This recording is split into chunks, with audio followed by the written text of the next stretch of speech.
Hello, everyone, and welcome to the premiere episode of Digital Beats. Digital Beats is a new digital video series that speaks to different industry leaders from across Southeast Asia to uncover the most exciting digital transformation in each sector. Over the next few episodes, the series will cover all the most critical sectors to bring you an inside look of how digital transformation is changing that particular industry. Now, for this first episode, AlibabaCloud is teaming up with Tech in Asia, which is why I'm here, to better understand the digital pulse of the exciting and ever-evolving retail sector. This has certainly been an important space to watch, especially in 2020. Today, our guest is Michael Lee, the CEO of SCash, a leading fintech player who helps empower e-commerce merchants through technology. And of course, we have Dr. Derek Wang, the general manager of AlibabaCloud from right here in Singapore. Welcome both. Michael, can you please share some of the trends that you saw from the different e-commerce players that you work with during this 12-12 day?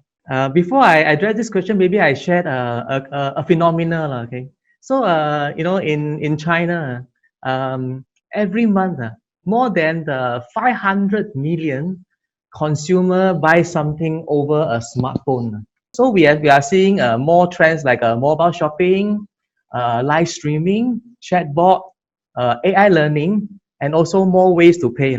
So that is the recent trends now, and merchants who embrace this have better results in this 12-12.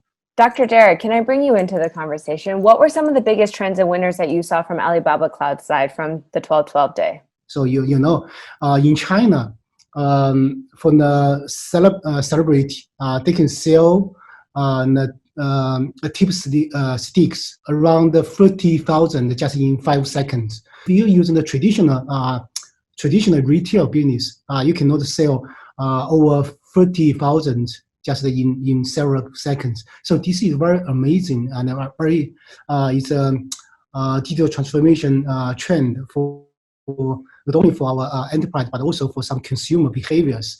So, and the other things are some AI and such as AR or VR and some recommendation engine. So these are, so for the users, they can easily find what they like. So 2020, obviously, there were some major external factors and macroeconomic factors that kind of gave the e-commerce industry overall a bit of a tailwind, right? A bit of a push when it comes to adoption of a lot of these tech trends and digitalization in general. So how would you compare the two shopping days that we've seen in 2020 so far, which is 11/11 and 12/12? How do you compare these 2 days and the performance of these 2 days in comparison to last year in 2019? The global trend is this: the global e-commerce for 2019 is about 3.5 billion, which is contribute 14% of the total sales. Okay, 2020 you can see a uprise. Now it's about they projected about 4.2 billion USD, which is about 16%. So there's a 2% increase. So I think there is a moving demand for e-commerce moving forward. So live streaming is a huge trend over in China and also I think in Southeast Asia as well. Live streaming has become an indispensable marketing tool with over 3 live streaming channels featured on Taobao Live, and each generated more than RMB 100 million. It's very huge in GMV.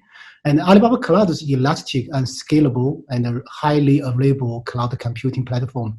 It's able to support so huge needs of the live streaming and powered by some narrow bandwidth and high definition video solutions, such as its real-time streaming. Taobao Live's virtual anchor service during the live streaming, powered by the various technologies such as natural language processing, because they are especially in Singapore, in the other country, in Southeast Asia, there are different small languages. This can be empowered by NLP and machine translation and the image recognition and the text-to-speech and cloud rendering. So this can improve the customers' interaction with the merchants. The other one is the 3D virtual tours for the e-commerce this year, and the virtual tours with 3D visuals was available on Taobao and Lazada to sell big ticket items such like the houses and the furniture. We see this new technology has already happened and disrupted the traditional way, and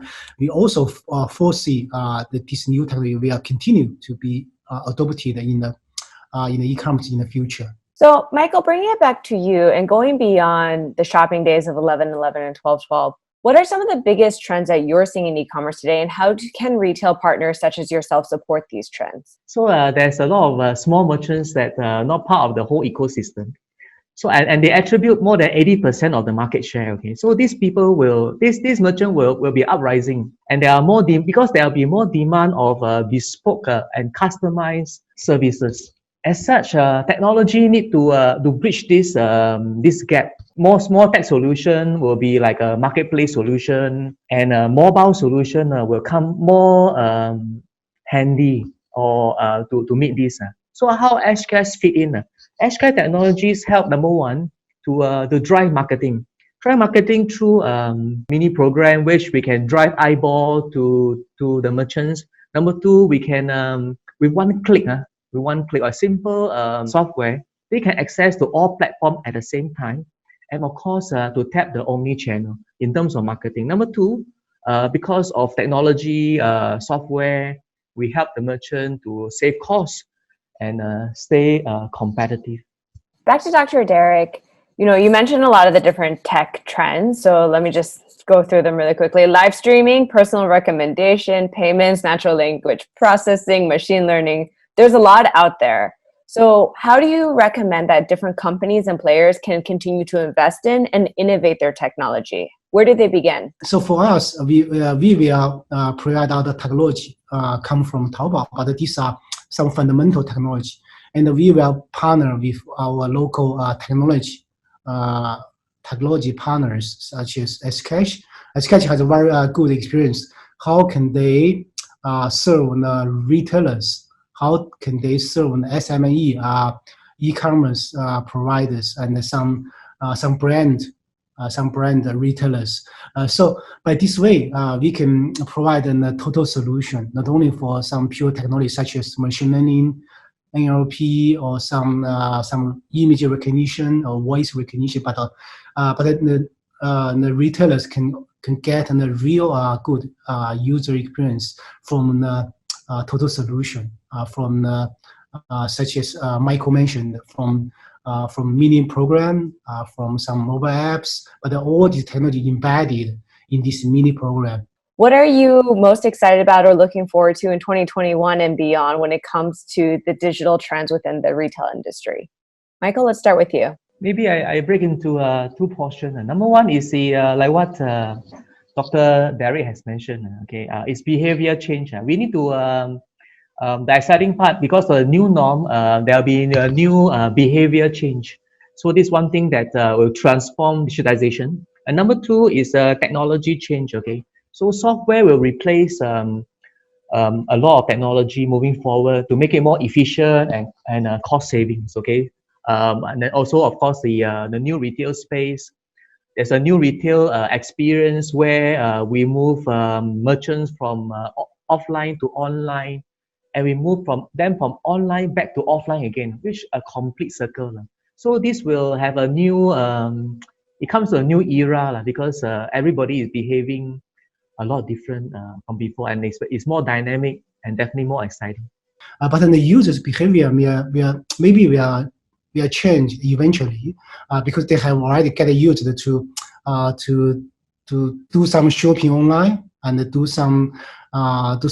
get some service online, and I think this behavior will continue in the future. Even you are very small and medium enterprise, you can also embrace the change to embrace the new technology and the new digital technology. It's very easy when you use the cloud computing, and it's very cheap, and everyone can use the same technology as the big company has. All right, that's all we have time for today, folks. Thank you both to Michael and Dr. Derek for sharing your thoughts and insights. It's truly been a pleasure.